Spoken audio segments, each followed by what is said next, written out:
नमस्कार. मला आज आली होती हाफ KG केकची ऑर्डर. तर मी गेली बेकस्मार्टमध्ये. मला थोडं सामान घ्यायचं होतं म्हणून. इथे सुंदर सुंदर केकचं सामान भेटतं. तर मी तिथून सामान घेतलं आणि मग मी आली घरी. आणि मग मी इथे घरी येऊन केला केकसाठी बेस रेडी.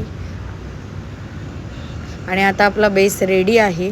त्यानंतर मी त्याची आता कटिंग करून घेणार आहे 3 पीसमध्ये. हा चॉकलेटचा हाफ KG केक आहे. हे असे 3 पीस रेडी आहेत. मग मी घेतली क्रीम, त्यात केलं चॉकलेट गनाचे मिक्स, कारण की चॉकलेट केक होता. त्यानंतर मी केक हलू नये म्हणून क्रीम लावून घेतली बेसला. त्यावर पहिला बेस ठेवला आणि ते सोक करून घेतलं पाण्याने.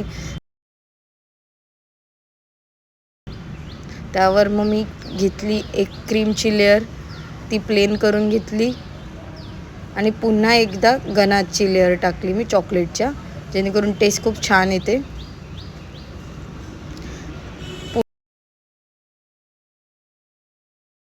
पुन्हा एकदा दुसरी लेअर ठेवली, ती पण पाण्याने चांगली सोक करून घेतली, जेणेकरून केक नरम राहतो. आणि त्याला पुन्हा एकदा क्रीम कोटिंग दिलं.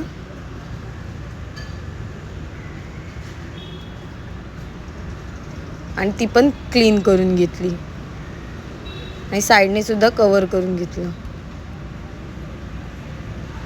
आणि पुन्हा एकदा एक कवर झाल्यानंतर मी केली गनाची एक लेअर चॉकलेटच्या आणि क्लीन करून घेतलं, जेणेकरून टेस्ट अजून छान येण्यासाठी. त्यानंतर मी फायनल लेअर लावली आणि ते पण एकदा सोक करून घेतलं. जास्त पाण्याने सोक केल्याने केक खूप नरम राहतो. आणि पुन्हा एकदा क्रीम कोटिंग दिली. ही काय फायनल कोटिंग नाही आहे, क्रम कोट केला आहे मी फक्त केक. साईडने सुद्धा कोटिंग करून घेतली.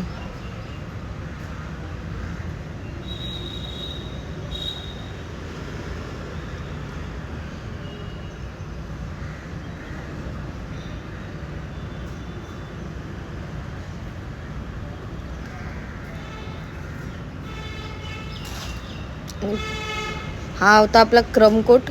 त्याच्यानंतर मी केक फ्रीजमध्ये 1 तास ठेवला आणि पुन्हा एकदा फायनल कोट केला. वरती डेकोरेशनसाठी मी गनाशची एक लेअर घेतली आणि तिचा एक बेस बनवून घेतला. जर तुम्हाला केक ऑर्डर करायचे असेल तर मला नक्की मेसेज करा. हा होता आपल्या केकचा फायनल लुक.